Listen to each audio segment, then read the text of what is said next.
Good morning, ladies and gentlemen. Welcome to another week of the Revelation series. As you listen to me, it's Monday, September 25th, 2017. 2 days past the epic date of September 23rd. However, I am recording on Tuesday, September 19th. And so to me, the day has not appeared yet, so I cannot give you any impressions or any feelings that I got on that day. And I don't expect to get any feelings. I expect to see things begin happening. Someone wrote me and said, Martin, how are you saying that the 144,000 are sealed on September 23rd? Therefore, the snatching away would have to happen on September 23rd. For one thing, I never said the snatching away would happen on September 23rd. If you're watching this, it means that it hasn't. I said it could. From the beginning, I've given you 4 scenarios. 1, 2.5 minutes from now. 2, September 23rd. 3, the beginning of the tribulation in 2021. 4, the middle of the tribulation, 2024, right before the bad stuff really starts to happen. I've given you those 4 scenarios. I said it could happen on September 23rd, and I gave you the reasons why. Because that and thus gave us a little wiggle room there in Romans 11:26. The and thus all Israel shall be saved. I told you that it didn't necessarily mean that it was something immediately following it. It could be stretched out, like the Wright brothers invented the airplane. And thus we now fly across the country in 3 hours. You can see it's separated by a great period of time. Or I dropped the egg on the table and thus it broke. Okay? And thus it's a consequence of an action, but it depends on the context of how close the consequence is to the action, how close the effect is to the cause. And in this case, it's just a little wiggly. We don't know for sure the timing. Okay, but we just know where we are on the map. We're very close. God has begun things, and also I've always said, remember this, that I believe there will be an overlap. I think there already is an overlap, just like in the first century, between the body of Christ diminishing and Israel coming up. I think we'll see it. And maybe the callousness, maybe Israel being awakened, maybe that's not specifically the end of the callousness. Maybe it happens at the beginning of the tribulation. They're beginning to be awakened. I believe I'm using these terms throughout. The thing is starting. God is giving a sign that now it's starting. It doesn't start and finish on the same day, even though things do happen rapidly. Things do happen swiftly. They still happen one thing after another, and which within their swiftness, they happen gradually. They don't happen suddenly. They happen swiftly. I hope I've made myself clear on that. All right, we're going to go back to Dr. Bullinger. I will be back with you live time, I think, on Wednesday. If I make another show before I leave for Indianapolis, I'll let you know that. That means you won't really hear from me post-conference until Thursday. That's the way it rolls. That's the way I have to do it. I want to make sure you continue to get these shows in my absence. Now, Dr. Bullinger says this, E.W. Bullinger, Ethelbert. What does a W stand for? I'm not sure. Wigwam? Ethelbert Wigwam Bullinger says, this is what he says. He says, we find nothing in our Pauline church epistles. I hate the continuous use of the word church in there to describe the body of Christ, because it's very confusing. Does the body of Christ have to go to church? What about the church in the wilderness? There are many churches in the scriptures. So I guess he does say our Pauline church epistles. I just hate that word church. It makes me nervous. So we find nothing in our letters written by Paul that fits into what is said to these assemblies, to the 7 Ecclesias. But those readers, the future readers of the future day, will be at once reminded of the various stages of their own past history. This is Jewish history. And you don't have to be a natural-born Jew to understand Jewish history. Many of your friends, your church-going relations and family members and relations and your friends, they know Israel history. They know it better than they know the letters of Paul. And that should tell you something. I've been told they're just ignorant body of Christ members. I say, no, they're not ignorant body of Christ members. They are people born with an antenna for the circumcision gospel. They are either literal Israelites or proselytes of Israel. It works either way. However, we find nothing in our 13 letters of Paul that fits into what is said to these assemblies, but those readers will be at once reminded of the various stages of their own history. They will find in almost every sentence some allusion to the circumstances in which they will find themselves as described in this book. And I remind you that this letter is written to Ecclesias, to outcalled groups of people in what was then Asia Minor. These people, even if John had sent them to his contemporaries, they were not in Jerusalem. How would they be affected by the destruction of Jerusalem? I mean, how would they be physically affected by the destruction of Jerusalem by Titus in 70 AD? If they're across the sea, remember the map I showed you? They're across the sea from Jerusalem. They're maybe 600 miles away. I don't know the distance. I didn't check it. Far enough away. Titus had no intercontinental ballistic missiles. Titus couldn't reach Asia Minor with a nuclear warhead or a conventional warhead for that matter. He only wanted to destroy Jerusalem, and he did. So these people that John was, even if he was writing to his contemporaries, they would not be need to be warned about the Roman armies coming to Jerusalem in 70 AD. What would they need to be warned about? The coming tribulation. And as Dr. Bullinger says, they will find in almost every sentence some allusion to the circumstances in which they will find themselves as described in this book. Bullinger goes on, we will show this first from the references made to their past history. And when we come to deal with these epistles separately, we will, in some circumstance in the Apocalypse itself, give a reference to nearly every sentence in these 7 epistles. 7, really, they're not epistles. They're letters, but they're very short letters to the Ecclesias. Tell the Ecclesias this. We're going to go through them, as Dr. Bullinger does, one by one. I've already read the passages to you. My Bible's here somewhere. I've already gone through, back in the bunker days in Brazil, we've gone through reading the actual passages. So I think now, for the sake of time, I'm simply going to comment on them. If you want to read them on your own as I go through this, then you can go to chapter 2. To the messenger of the Ecclesia of Ephesus, write. And then he goes on and on to the one who is conquering, and to the messenger of the Ecclesia of Smyrna, write. So chapter 2 and chapter 3 of Revelation, you can read these. Now, this is what Dr. Bullinger says about Ephesus. In the epistle to the assembly at Ephesus, I prefer to call it a letter. Epistle is a little too much for me.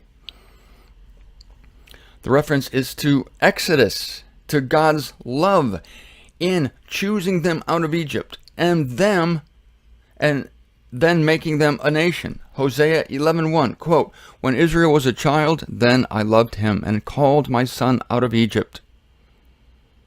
This will be near and dear to those Jews facing the tribulation, being once again in a wilderness. And in Ezekiel 16, there's a full description of the workings and outcomes of the first love. You know, I think I am going to read these because there are too many. This would be good for me too, to go back to these Ecclesias as they're read about in the unveiling, to refresh ourselves, because we, I believe, will witness the beginning of the formation of these Ecclesias, because I think there will be an overlap. I hope I'm wrong. I hope there is very little overlap. I hope we're gone 2.5 minutes from now. I'm tired of this life. I don't want it to go on anymore. It's enough. I think it's overkill.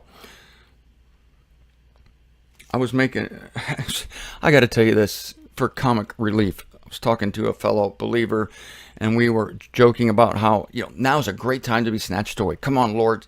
September 23rd. That's not, again, I remind you, it's not a date of human invention. It's the only date ever set that's not set by human beings. It's set by the planets, by the constellations, by the sun and the moon. And the software Stellarium only discovered it. So it's not a human date, the only one that's ever been not of human origin. So nobody's setting a date here. The sun and the moon and the constellations are setting the date of September 23rd. Of course, you're post September 23rd. But I insist, something that was a signpost, something happened. Something happened. Watch for it. So I completely forgot what I was talking about. What was I talking about? I should rewind this, find out what the hell I was talking about. Oh, yeah. Comic relief. So my friend and I are talking, and it's like, this is a great time for the snatching away. And we're saying, like, if months go by, a year goes by, then we're starting to look at the beginning of the tribulation. It's like, be a little disappointed, right? The beginning of the tribulation in 2021. So by that time, we're going to be like, when the snatching away, let's say the snatching away happens, then we're going to be upset that it didn't happen on September 23rd, and we'll all be like, Jesus is going to, like, I'm back for you, here I am, yay! And we're going to all rise in the air with our arms crossed, like looking down. It's like tapping our foot. Yeah, this would have been a lot better 3 years ago. You really missed your cue. Just laugh like we're going to be disappointed. Like, you know how when you're looking forward to your husband or wife coming back from the airport or something, you can't wait to see him, or they're coming back from a business trip, and you have flowers ready for them, you can't wait to see them, then they're like 3 hours late and they don't tell you. Then by the time they do get home, it's like, where the hell have you been? And you're really pissed at them. What happened to lovey-dovey? What happened to lovey-dovey? So it's the same thing, we're like rising in the air. It's like, it's a little too late. We were expecting this on September 23rd. Look, I don't want any of you to make this mistake. Can you imagine that? Just scowls looking down. Jesus is all excited. He's like, what? What? This would have been better 3 years ago. It was perfect. The timing, all that. Come on. No, it's going to be perfect, and I don't want you to be so crazily, like, disappointed. Nobody has said that's the date. It could be. Anyway, we're close. Don't worry about it. God's timing is perfect. Believe me. Everything he does in your life, if you remember this, is perfect. You look back and you say, oh, yeah, I see why that happened. Oh, I see why that happened on that day instead of that day. I see why I met this person. I see why I went to the grocery store that day. I met this person. Every detail is perfect. So don't think that the snatching away is going to be 1 minute late. So that's why I don't want you to go up on a hill. Even if September 23rd is past here, it's fine. It's fine with me. It's just more opportunities to get the books out, make more shows, get more First Idiots out. That's the way I look at it. I'm still praying for it to be 2.5 minutes from now, but I said, thy will be done. Not my will, thy will be done. That's what you have to say. So back to, we're going to read these Ecclesias. We're going to go here to Revelation chapter 2. To the messenger of the Ecclesia in Ephesus write, now this he is saying, who is holding the 7 stars in his right hand, who is walking in the midst of the 7 golden lampstands. I like this. They might not need my show after all. Jesus Christ is walking around. Yeah, I wouldn't mind if somebody said, hey, you got to watch this Zender video. This is awesome what this guy made during the final years of Millennium 6. And this guy says, well, Jesus is over there, and he's giving a PowerPoint presentation, so I think I'm going to go listen to Jesus. And the guy would say, this Zender guy, no, come on, let's go to, I'd be fine with that. I wouldn't be upset in the least. I'd be upstaged by Jesus Christ. That's fine. So he's walking in the midst of the 7 golden lampstands. And he says this in verse 2. Would that be handy? Why the hell would you even need the book of Revelation? In what way is he walking? Is this literal? Capital H, who is holding the 7 stars in his right hand, was walking in the midst of the 7 golden lampstands. And the golden lampstands are the Ecclesias, walking in the midst of the 7 golden lampstands.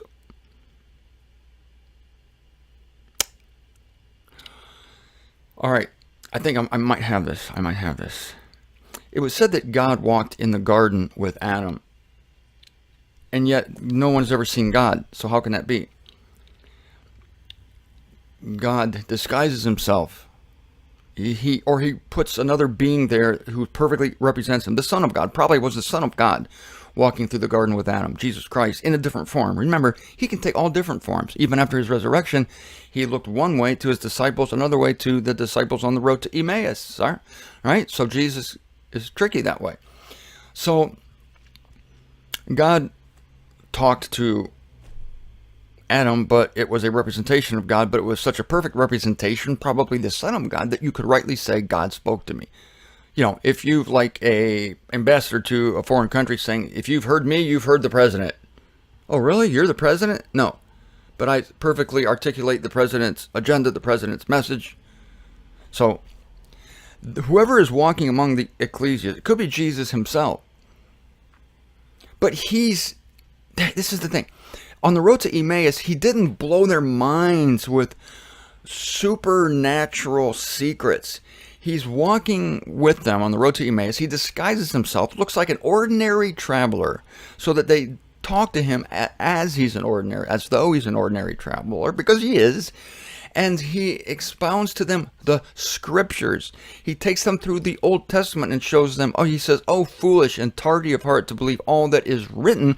And then he takes them through the scriptures, showing them probably through in the Psalms, in Isaiah, how he is the Messiah, how this Jesus that they're talking about was and is the Messiah. So if even Christ himself is walking among these Ecclesias, he's not like this Glinda Wizard of Oz bubble floating around. He's dialing himself back big time. He looks like who was it? Was it Mary Magdalene thought that on his day of his resurrection that he was the gardener?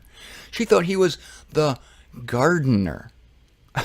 The resurrected Christ. Excuse me, are you the resurrected Christ or are you the gardener? I'm not sure. Why aren't you sure? Because he dialed it back. He dialed it back. So he's walking among the Ecclesias in the future. He's dialing it back. They might not even know it's him. But he's reading basically them this letter. Because he's saying this to them but he's saying, get this, he's saying the exact words that appear in this letter. So it's like he's a living letter. He might be walking like, why wouldn't he be doing what he did on the road to Emmaus?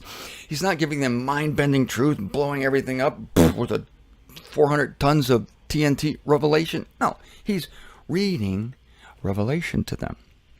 Gather round, my children, I shall tell you a tale written so long ago by your forefather John.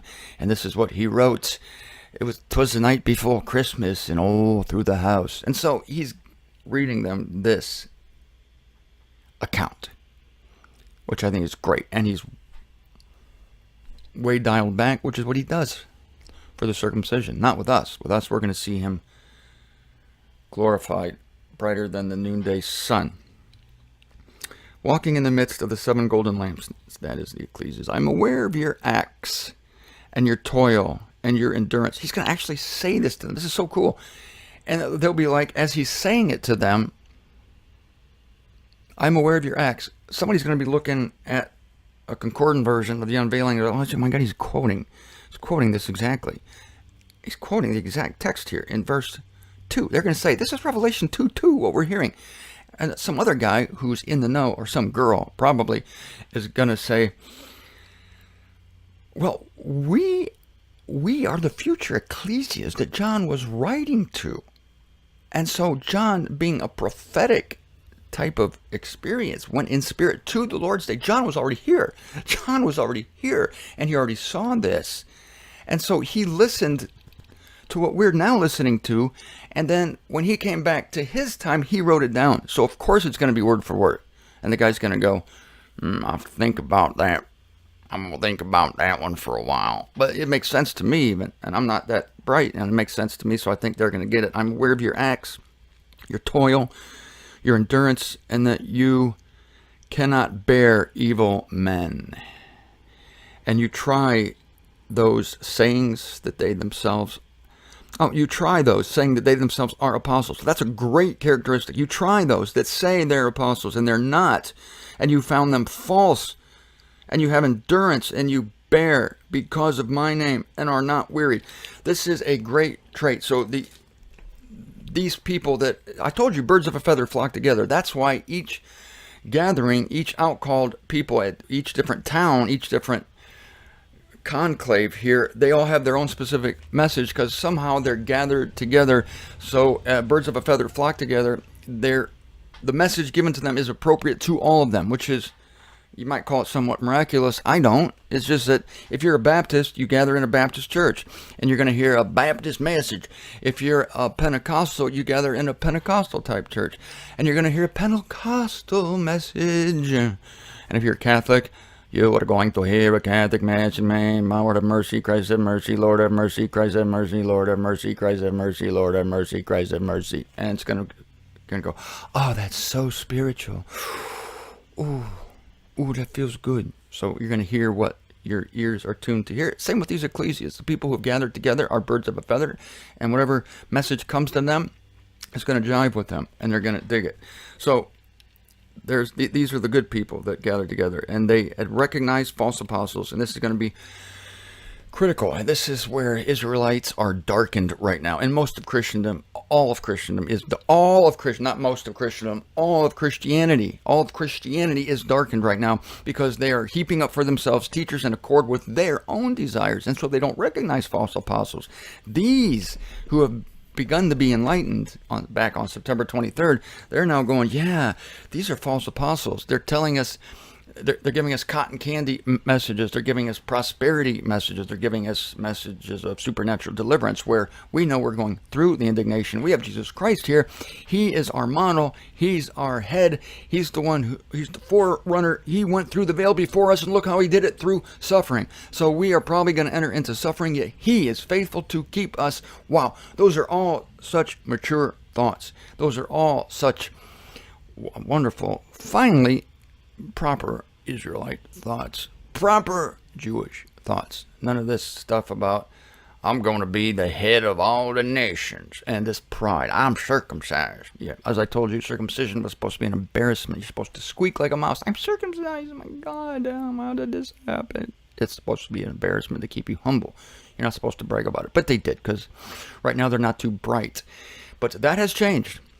As you're listening to me on September the 25th, that has changed. And things are beginning to happen.